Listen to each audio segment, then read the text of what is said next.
Good morning, Good News Chapel. So good to be with you. It's been kind of a hard week for us. I got to start by being honest with that this morning.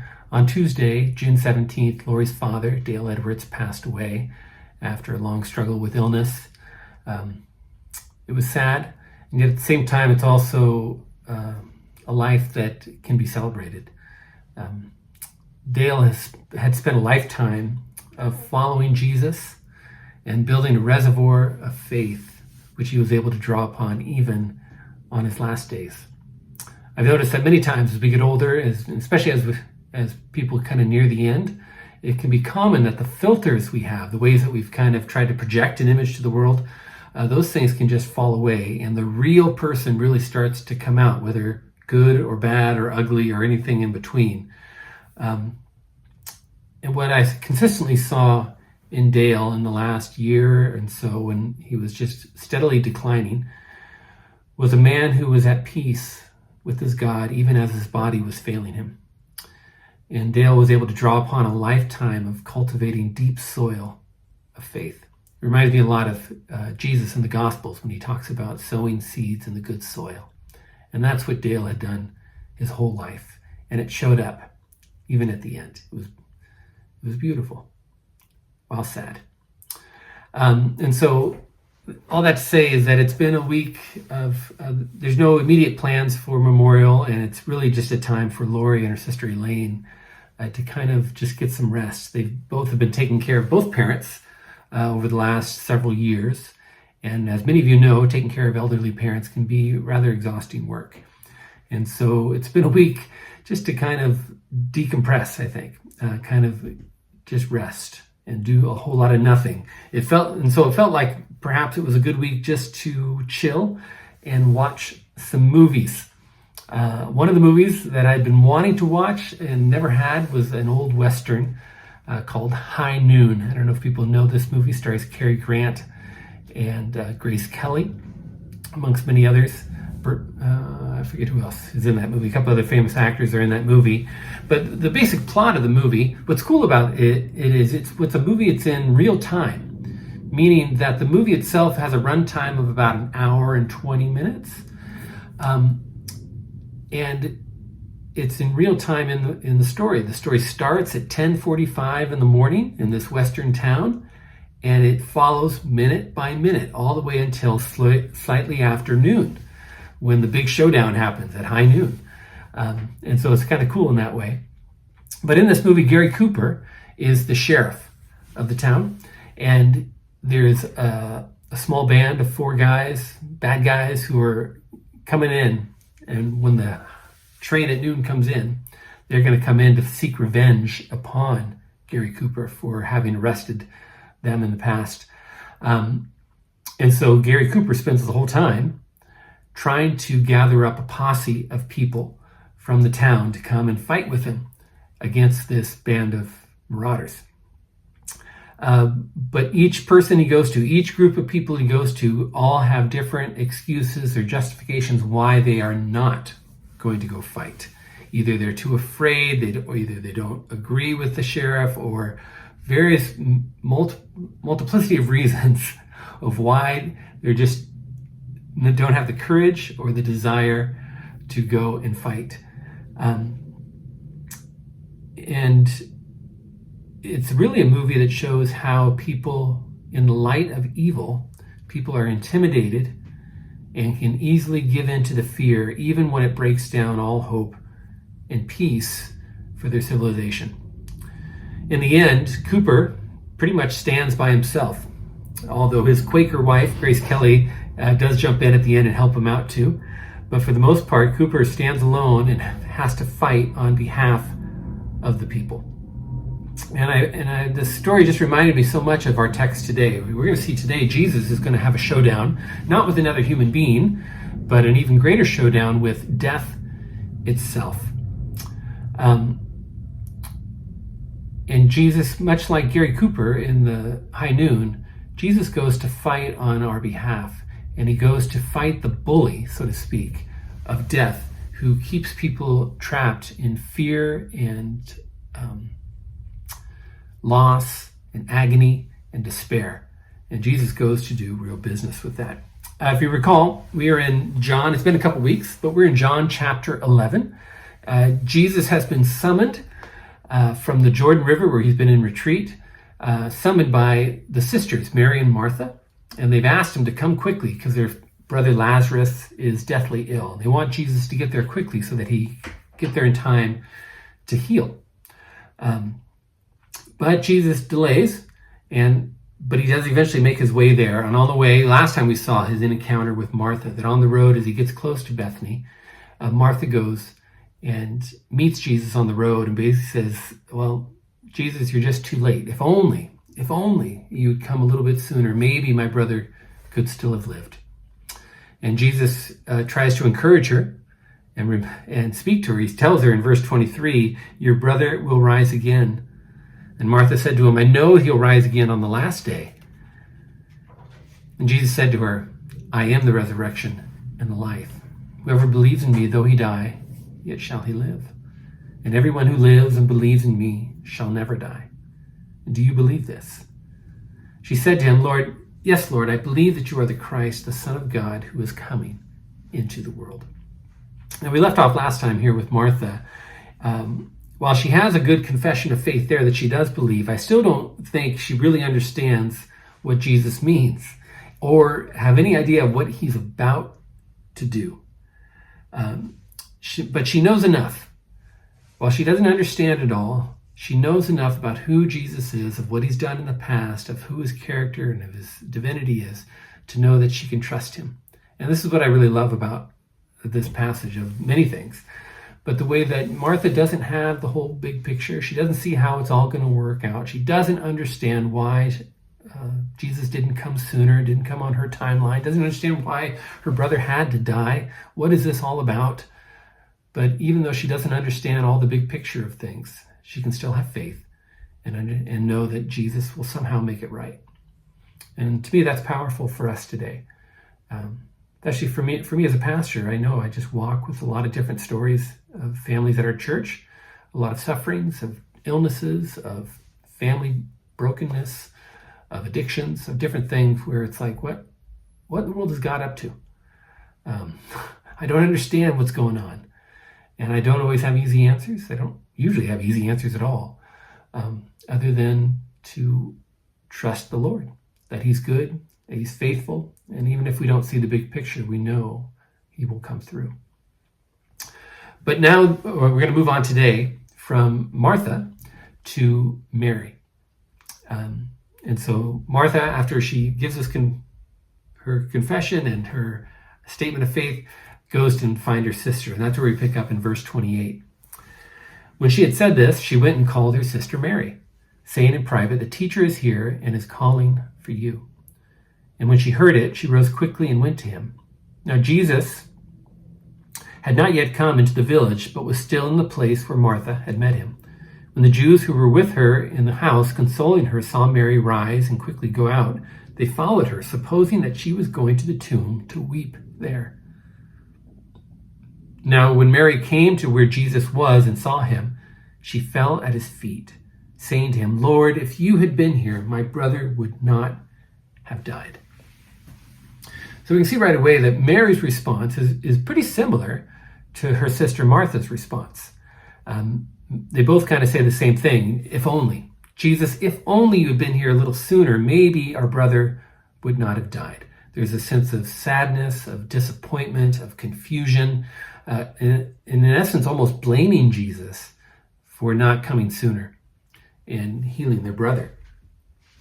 And that now that Lazarus is dead, it's just like, well, it's too late now. We know you're powerful. We know you're good, but you're not that powerful. You don't really have control over death, so it's this doubt and it's mixed in with all this.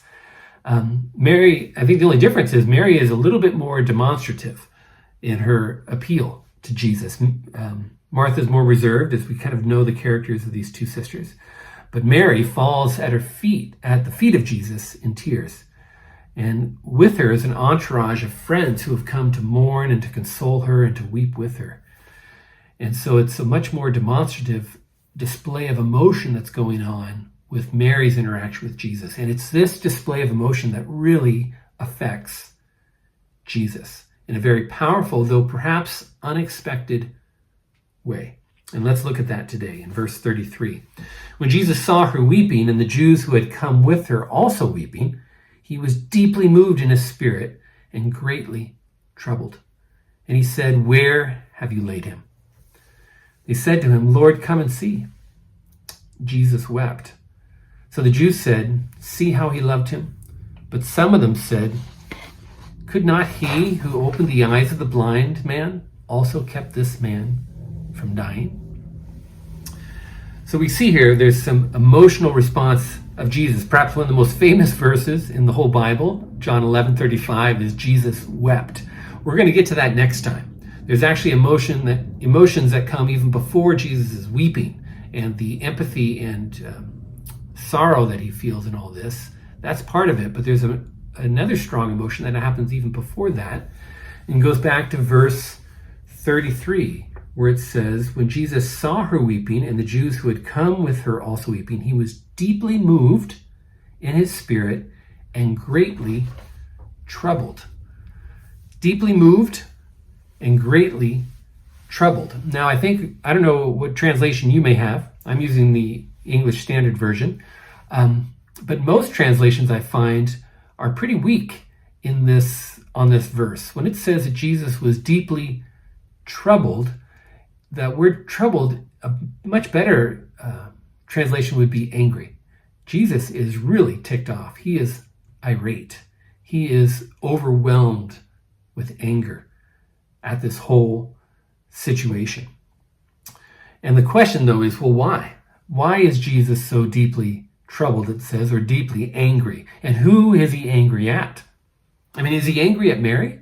And these people who are crying? Is it this kind of like this belittling kind of attitude Jesus has? He looks at all these people, what are y'all blubbering about? Don't you know I'm here? It's all going to be good. So why don't you just quit your crying? I don't think that's it. I don't think that's what's making him angry here. He's going to weep along with them, as we see. And so he has an empathy. He has a compassion for the hurting and for all the emotions we go through, which is beautiful. But there is also anger here. And again, the question is, who is he angry at? And why is he angry? And I think the answer is that Jesus is angry at death itself.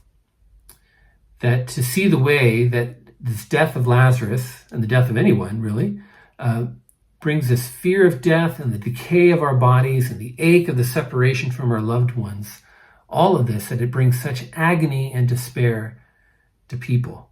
That Jesus takes all of this in and sees the despair and the brokenness and the bewilderment and the sadness and all of it together, and it makes him angry to realize this is not the way it was meant to be. He laments this, and he knows this was not God's design. This was not the original plan. This is not the way it was meant to be. Do you remember all the way back? If you go all the way back to Genesis chapter 3, back in the garden, this is before the fall, or right at the fall, actually, as we'll read today. It says at the beginning of chapter 3 that the serpent comes to tempt Adam and Eve and asks them, did God really say you shall not eat of any tree in the garden? To which Eve responds, verse 2, and the woman said to the serpent, we may eat of the fruit of the trees in the garden, but God said, you shall not eat of the fruit of the tree that is in the midst of the garden. Neither shall you touch it, lest you die. But the serpent said to the woman, you will not surely die. For God knows that when you eat of it, your eyes will be opened, and you will be like God, knowing good and evil. Notice, Eve says that if they eat from the forbidden tree that's in the middle of the garden, or even touch it, she adds, they will die. To which the serpent scoffs and says, Eve, you are not going to die. Surely, you're not going to die. But instead, you're going to come alive. And your eyes are going to be opened, and you will become your own God. You won't need God anymore. You will be your own God. Here's the question. When Adam and Eve eat the fruit, the forbidden fruit, do they die? Do you know how the story moves on there? Do Adam and Eve actually die? Well, no and yes. Let me explain what I mean. They didn't fall. Adam and Eve didn't fall dead on the spot the moment they took a bite of that apple or whatever fruit it was. But what happened in that moment of broken trust with God is that they became severed from their source of life. They became severed from God in the intimacy and the trust and the loving connection that they had had with God. At that moment, the virus of sin entered humanity that began a trajectory towards decay and death. It's kind of like when you cut a flower. If you ever have a beautiful flower in your garden, you can go and cut it and put it in a vase and bring it in your house. Oh, it's beautiful. It's beautiful for a couple of days, but then it starts to wilt and fade and eventually completely die. The moment you cut it, it begins to die. It still looks good for a little while, but the moment it was cut, the moment it was severed from its source of life, the decay starts. Adam and Eve didn't die that day, but they began to die that day. The same infection and trajectory towards death and the grave that started there in Genesis 3 has continued on throughout all generations and even through today. But it's important to know that it's not the way it was meant to be. God's original design and what God is going to eventually bring back is a time where there will be no sin and no death and no more tears and no disease and no brokenness and no shame and none of the darkness that plagues humanity and tears us down and makes us decay and go to the grave. No more. It was not the way it was meant to be. And Jesus is there looking at the effect that sin and death has upon humanity, upon the people he loves, upon Lazarus, upon Mary and Martha and everybody else. And he's become angry inside, saying, this is not the way it was meant to be. Do you know that feeling? Do you know that feeling of being angry inside of a hospital? You ever done that? You go and you visit dear friends and loved ones, people who have become racked with cancer or other illnesses or addictions that have destroyed themselves, or any kind of, or depression that just makes people become so much less than what they were supposed to be. And it makes you angry. You say, wow, this is not how it should be. I remember when my own mother got cancer, and within just a few months, the cancer just robbed her of her life. It just stripped her of the vitality. This is a woman who was so alive with music and with compassion and with vitality. It was my hero. And in just a few short months, I watched her body deteriorate and become a shadow of what she was before and die with such pain. I hate cancer. I hate cancer. And I could look at it and cry out, God, this is not the way it's supposed to be. And this is what Jesus is feeling here. This is the righteous anger and for the holiness of God and for redemption of his creation that he's come to do. Jesus hates death and has come for a showdown. Look at what he says right after verse 33, where it says that he's angry. Notice the question that he asked the people. Verse 34, and he said, where have you laid him? And they said to him, Lord, come and see. You can hear it almost in that question. You can feel his anger getting focused and targeted. He's angry, he sees everything going on, and all of a sudden it's like, okay, show me the grave. Take me to him. It's kind of like if there's a bully at school who's been harassing your kids and beating them up and making them afraid to go to school and everything, and it's like, not that I'm going to go beat up a kid at school, but at the same time, I still feel like it. I feel that anger, like, okay, show me, take me to him, take me to his parents maybe. Somehow we're going to go address this thing right now. And that anger we can feel when loved ones are being oppressed, to say, no, it's time to go deal with this head on. This is what Jesus is doing. He sees the dismay, he sees the decay, he sees the sadness, and he's angry. And he says, okay, take me. Show me where they laid him. And this is the showdown. This is high noon. This is it. Mano a mano, Jesus goes to confront death. It reminds me a lot of the story of David and Goliath. If you're familiar with that, I think most of us are. Even if you weren't raised in church, I think most people kind of know at least the basic gist. 1 Samuel 17, the story of David and Goliath. It's a representative battle. If you know the story, it's the two armies are lined up across this shallow valley, and the Philistines on one side have this 9-foot tall giant of a man named Goliath. And he's out there in his full armor and his huge sword, walking along the front lines in front of the Israelites, just taunting them and calling them out and cursing them and calling them such cowards and just daring into them. And he calls them out to a representative battle. And Goliath says, hey, let's do war this way today. You all come in here and you send us one person and we'll fight it out together. Winner takes all. It's a representative battle. The whole armies aren't going to fight each other. They will both send one representative. This is much like Jesus. It's going to be Jesus going to go to and stand before the tomb of Lazarus. It's going to confront death itself. Secondly, in David and Goliath, David is angry at the way this bully makes the people be afraid, makes his countrymen and his brothers and his fellow Israelites to be intimidated and soiling their shorts and being so afraid and coward, and not only being afraid, but becoming blind to the goodness and the power of God and the hope of God. And David's ticked off at this, of what he sees, the effect of this. And he says in verse 26 of 1 Samuel 20:17, he says, for who is this uncircumcised Philistine that he should defy the armies of the living God? David is like, what? Who does this punk think he is?